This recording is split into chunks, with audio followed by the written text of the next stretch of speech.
Okay, picture this for a second. Any classroom, it could be one from your own school days or maybe your kids' classes, heck, even just a scene from a movie. Yeah. Got all those kids, right? Yeah. Well, it might surprise you to learn that in a typical classroom, I mean, a normal size one, Yeah. you could have up to 4 kids who were born prematurely. Wow. It kind of makes you think, doesn't it? Like, Yeah. does that change how you see those everyday interactions? Just those simple moments between kids. It really does, yeah. What gets me is how common preterm birth actually is. Yet we don't often think about the potential long-term effects when we think about, how a child develops. It's like we forget that everyone's beginning can be a little different. That is so true. And that difference, that's exactly what we're diving deep into today. Hmm. We're zeroing in on the educational paths of children born, get this, very preterm, which is before 32 weeks, Mm. and those born extremely preterm, which is even earlier, before 28 weeks. And the research, it's fascinating. It sheds light on how these children might navigate things like, cognitive skills, learning, even their motor skills and behavior throughout their school years. It really broadens our perspective, doesn't it? It's not just about individual challenges. It's about how we as a society think about education. It's about building a system that truly works for every child, even those who need a little extra. Couldn't said it better myself. Yeah. Now, you might be thinking, all right, why should I care about this deep dive? Well, whether you're a teacher, a parent, thinking about becoming a parent, or just someone who's curious about, how we humans tick, understanding these long-term needs, it's powerful stuff. It can help you have more meaningful interactions and build better support systems for these kids. It's like it pulls back the curtain on something that's really significant but often goes unnoticed. The long-term effects of something as common as preterm birth. And just so you know where we're going with this, we've gone through tons of research, think international studies, the whole 9 yards, about the educational journeys of these children. That's what I love about these deep dives. You guys do the hard work sifting through all those studies and bring us the really valuable insights. You got it. All right, so first things first.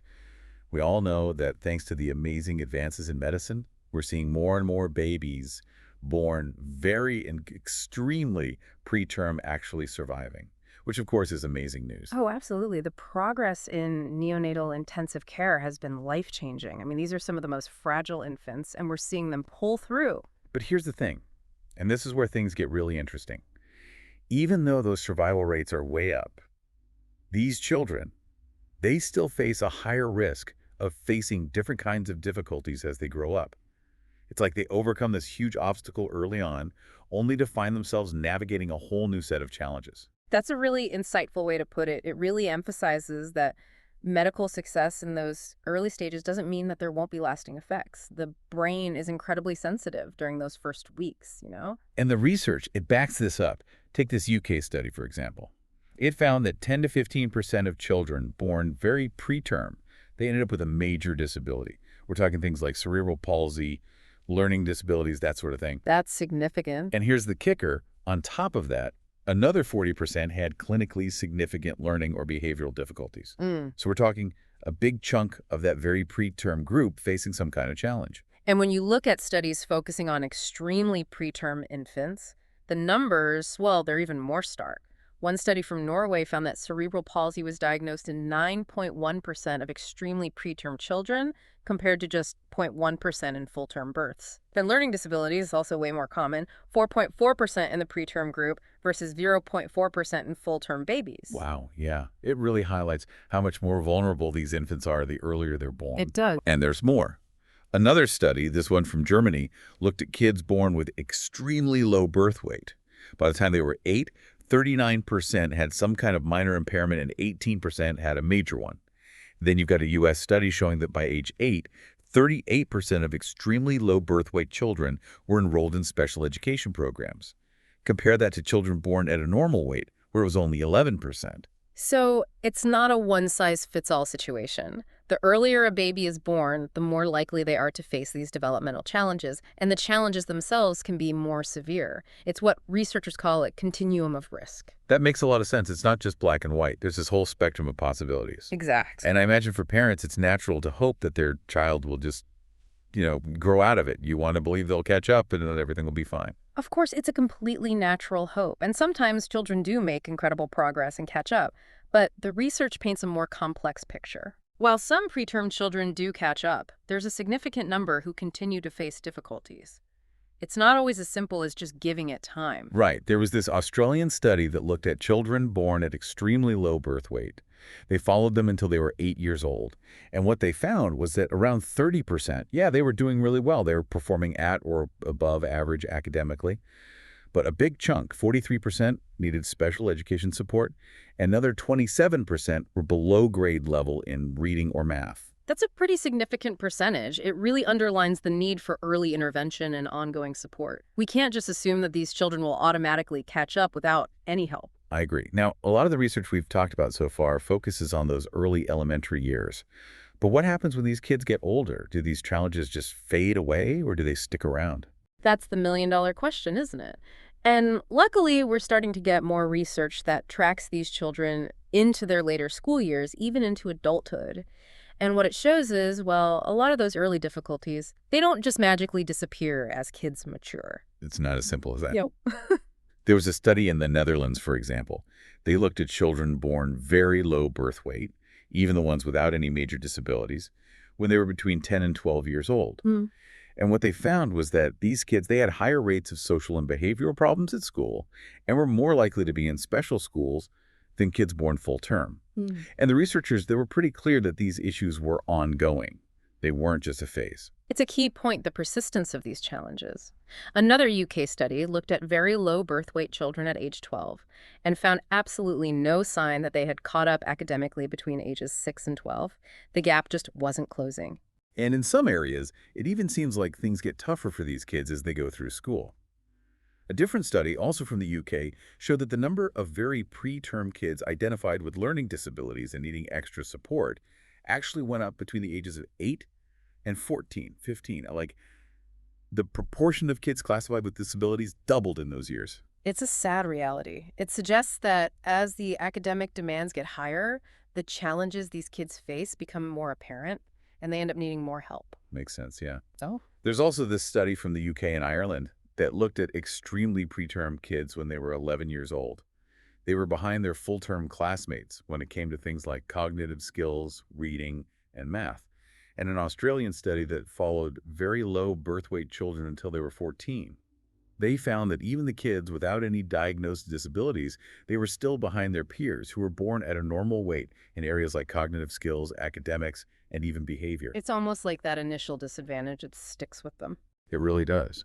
Now, this all has implications that go way beyond childhood, right? We're talking about impacts that can stretch into adulthood. We are. The research that follows these individuals into their late teens and early 20s is really eye-opening. Like, what kind of trends are we seeing in their lives? Well, for example, there's this UK study that looked at young adults who were born very low birth weight. They'd all gone to mainstream schools and didn't have any diagnosed disabilities. And what they found was that this group, they tended to leave school earlier, were less likely to go to university and were less likely to have a job or be in some sort of job training compared to their peers who were born full term. So it's affecting their whole trajectory, their educational path, their career prospects. It is. And another study, this one from Canada, focused on adults in their early to mid-20s who were born extremely low birth weight. This group did include people with disabilities, and the findings were similar. They had fewer years of education overall, fewer were going to university, and more weren't working or in any kind of education program. A lot of them were still living at home. Wow. In a big study from Norway, they followed adults who were born extremely preterm, and they found similar patterns.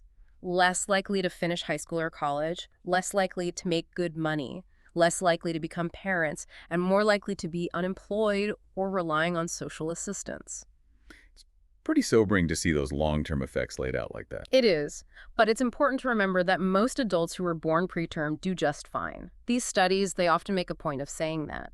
But the findings do show us that there's this pattern of increased vulnerability, especially in certain areas of life. And when you think about the long-term needs of these children, it's not just about the individual, right? There's a big economic impact on the whole education system. That's absolutely right. It's something we can't ignore. The support and resources needed to help these kids succeed in school, they add up. It's a considerable cost for the education system as a whole. Studies keep showing that a big chunk of kids born extremely low birth weight have a lot of trouble in school all the way through their school years, and they need a lot of help. It makes you realize how important it is for teachers to really understand what these kids need, what their specific learning and behavioral needs are. Couldn't agree more. Early identification, that's the key. With severe disabilities, you might see them early on. But there are a lot of kids with learning or behavioral problems that are less obvious, and they might not be noticed until they're older, maybe even in elementary school. The sooner we can figure out what they need and give them the right support, the better their chances of doing well in the long run. So important, yeah. Okay, let's dive into some of the specific difficulties the school-age children born preterm might run into. It's a pretty diverse range, isn't it? It is. Preterm births can have an impact on many different parts of how the brain develops. Let's start with thinking abilities. What's the research telling us about how preterm birth affects those? Well, the research is pretty consistent here. On average, children born very preterm tend to score lower on IQ tests compared to kids who were born full term. One big analysis of a whole bunch of studies found that the difference was about 10.9 IQ points lower for the very preterm group. That's a pretty noticeable gap in cognitive skills. That's huge, yeah. And we're not just That average difference is there even when researchers take things like socioeconomic background into account, and even when they leave out kids with severe sensory or neurological problems.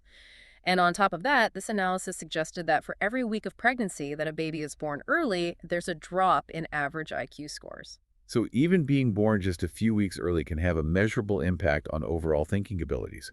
Now, how does this all translate to how these kids do in school? Well, it's not that surprising that these differences in thinking abilities often go hand in hand with a higher risk of not doing so well academically. One study in New Zealand found that even at age 6, very preterm children were more likely to be behind in a bunch of subject areas: math, understanding language, writing, handwriting, even spelling. And math, that seemed to be an area where they had a particularly hard time. And teachers were reporting that a lot of these very preterm kids were performing below average in these important areas. Do these struggles tend to continue as they move through school? The studies that follow these kids for longer periods, the ones we talked about earlier, they definitely suggest that those difficulties don't just go away. There was a study that looked at 11-year-olds who were born either very low or extremely low birth weight. They all had at least average IQs and no major sensory or neurological disorders. And even then, they were still scoring lower in reading and math than their peers.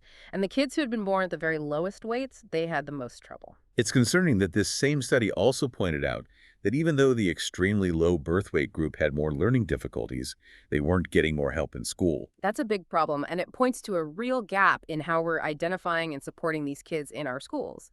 Another study looked at teenagers, 17 years old, who were born extremely low birth weight. Even when they took out the kids with major disabilities, they were still doing worse in math and reading compared to kids born full term. And they were less confident about their academic abilities, too. It's not just the extremely preterm kids either, right? Research shows that even babies born a little early, like at 37 or 38 weeks, might have a higher risk of having learning disabilities. That's right. Birth weight, even in what we call the late preterm range, it's been linked to problems with things like reading, spelling, and math.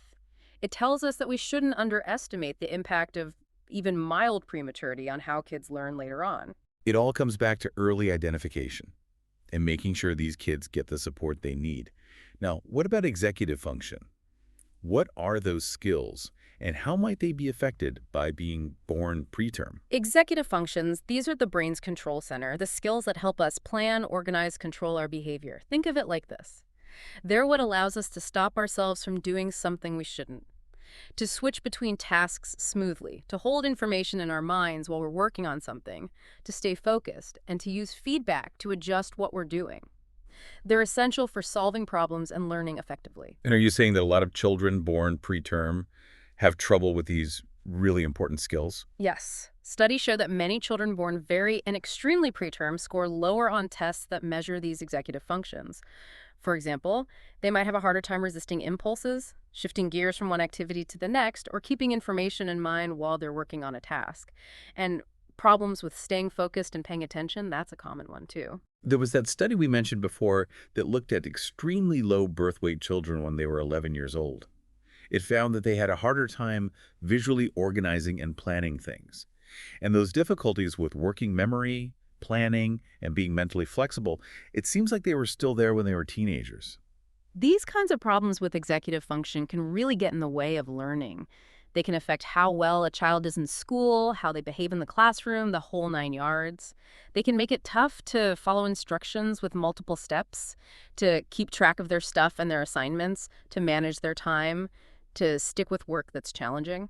And it seems like working memory is one area that's particularly affected. You're right. Working memory, that's the ability to hold information in your mind for a bit and work with it. And it's super important for all sorts of academic stuff, especially as things get more complex.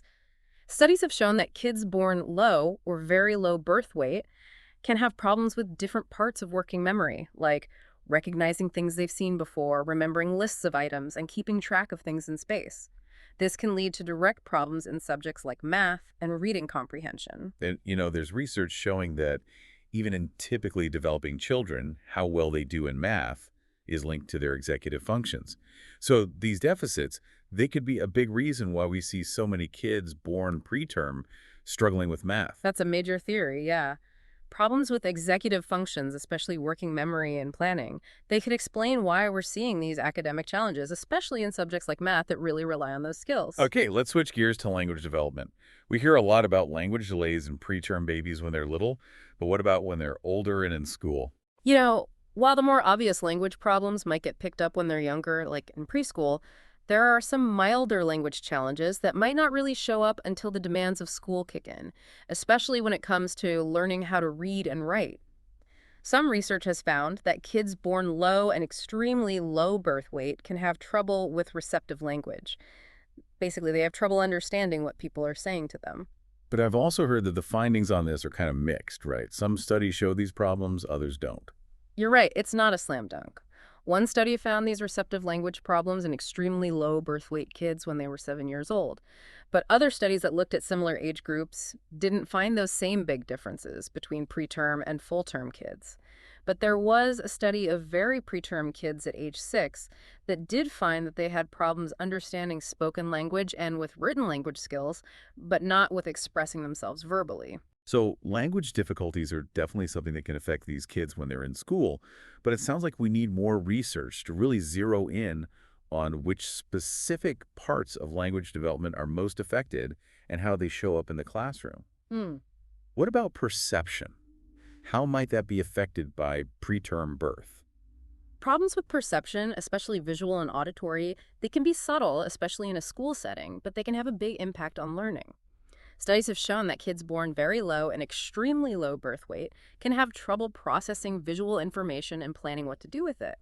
One study even found that a lot more extremely preterm kids at age 11 had visual perceptual problems compared to kids born full term.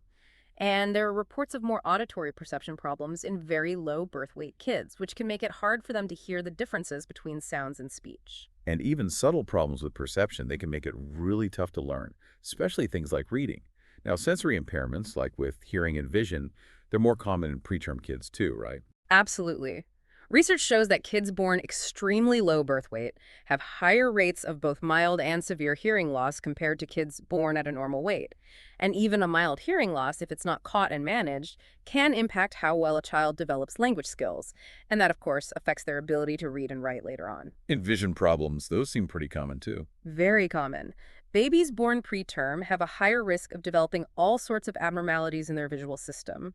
Retinopathy of prematurity, that's a well-known one, and there are others like crossed eyes, strabismus, lazy eye, amblyopia, and needing glasses, refractive errors.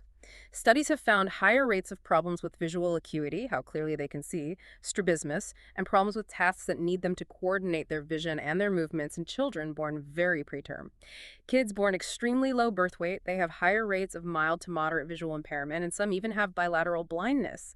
And kids born very low birth weight, they have higher rates of general vision problems, mostly nearsightedness and strabismus, and they're way more likely to need glasses. So even if these vision problems seem minor, they can make it harder for kids to read, write, and do other things in school.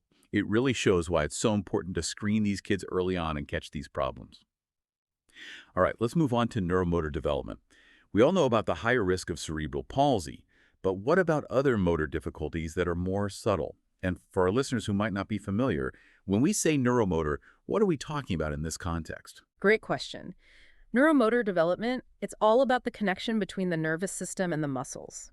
It affects how we move, our coordination, balance, fine motor skills, all of that. And even if a child born preterm doesn't have cerebral palsy, they're still more likely to have these subtler motor problems, like being clumsy or having trouble coordinating their movements. Studies have shown that very preterm kids, they tend to score lower on tests that look at both their fine motor skills, like using their hands and fingers, and their gross motor skills, like running and jumping, as well as their ability to use visual information to guide their movements. A lot of them meet the criteria for something called developmental coordination disorder, and they have trouble with movements that require visual guidance, which makes things like controlling a pencil and handwriting a lot harder. And speaking of handwriting, that seems to be a common challenge for these kids, right? It is. Research shows that kids born very low birth weight often have handwriting that's hard to read, and they write slower than kids born full term. They can also have trouble with all sorts of skills that involve both sensory information and motor responses. Things like fine motor coordination, using their hands to manipulate small objects, visual perception, even their awareness of how things feel in their fingers. And when you consider how much time kids spend writing in school, you can see how these problems can make everyday school life a lot tougher and affect how much they're able to get done. So we talked about cognitive development, physical development, but there's also the social and emotional side of things, how they adjust behaviorally. Can preterm birth affect that too? Definitely. Children born preterm, they're at a higher risk of having problems with their behavior and their emotions. Studies have found that kids born very low birth weight tend to have more trouble adjusting to school and more behavioral issues. Teachers sometimes rate them lower when it comes to things like how well they do in school overall, how much effort they put in, and how they behave in class. They might be more withdrawn, less attentive, and in some cases, they might be more likely to act out. And these kinds of difficulties, they can keep going into the teenage years. Sadly, yes. When researchers followed extremely preterm children into their teens, they found they were more likely to have problems with hyperactivity, have trouble getting along with other kids, and have emotional issues. And this is based on reports from both their parents and teachers. Teenagers born very low birth weight also say they feel more rejected by their peers and have lower self-esteem. And they might be more likely to be bullied. And what about the typical gender differences we see in these areas, in the general population? Do those differences show up in preterm kids too? They do. Like in the general population, boys who are born preterm might be more likely to have externalizing problems, kind of acting out behaviors, while girls might be more prone to internalizing problems, things like anxiety and depression. But overall, the rates of these problems, they're just higher in the preterm population. So it's something schools need to be aware of, this increased risk for social, emotional, and behavioral challenges so they can provide the right support, counseling, and help with managing behavior. Definitely. Now, before we wrap up, we should also talk about general health issues. Are kids born preterm more likely to have other health problems that could get in the way of their education? Unfortunately, yes. Surveys have shown that a lot of extremely low birth weight kids have chronic health problems or limitations that affect what they can do every day compared to kids born at a normal weight. They tend to have more chronic conditions and disabilities, need more help with everyday tasks, and they use more healthcare services than what's typical. They're also more likely to have asthma.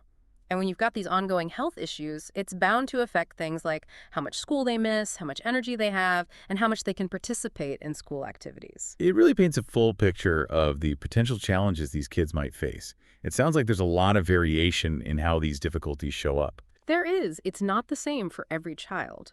And it's really important to remember that there are kids born preterm who do great. They don't have any major impairments, and they do really well in school and socially. But what the research shows over and over is that these problems, they just happen more often and in more complex ways in kids born preterm compared to the general population. It's like one researcher said, the types of difficulties these kids have, they might be similar to what you see in full-term children, but they just happen more often. And they can overlap in complicated ways. And these kids tend to have specific patterns of strengths and weaknesses that you're more likely to see in the preterm group. And there's this idea, the Matthew effect, which suggests that if these challenges aren't addressed, the gap between preterm and full-term children can actually widen over time. That's a real concern. The idea is that kids who start off with certain advantages, they tend to keep getting further ahead, and kids who start off with challenges, they might fall further behind if they don't get the support they need early on. But it's so crucial to emphasize that not every preterm child has these problems. Many of them, even those born very or extremely preterm, they go through school just fine. without any major developmental challenges. That's so important to remember. Prematurity does increase the risk, but it doesn't mean a child is destined to have these problems. There are so many factors that influence how a child develops, and plenty of preterm children do exceptionally well. Okay, so if we had to sum it all up, what would you say is the big takeaway from all this research? The main message is this. Children born preterm, especially those born very and extremely preterm, they have a much higher risk of facing all sorts of developmental and educational challenges.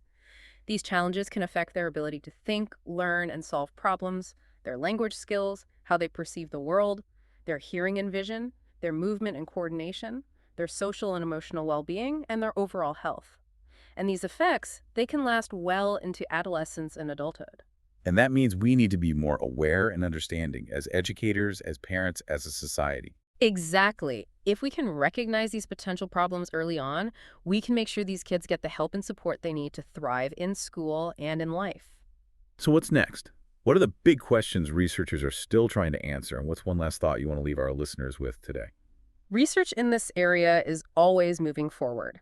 We need to get a better handle on the specific learning profiles of these kids, especially when it comes to math, where we see a lot of struggles. We need more studies that follow these individuals throughout their lives and look at their neuropsychological functioning alongside their educational outcomes. We need to figure out exactly which risk factors contribute to these challenges. And maybe most importantly, we need to develop and test effective educational interventions that are specifically designed for the needs of children born preterm. So to you, our listener, we leave you with this. Given how many babies are born preterm and all the potential long-term impacts we've talked about today, how can we make sure our schools are ready to meet the needs of all learners, including those who started their journey a little early? We really hope this deep dive has given you some food for thought and maybe even changed how you think about and interact with children, whether you're a parent, a teacher, or just someone who's curious about human development.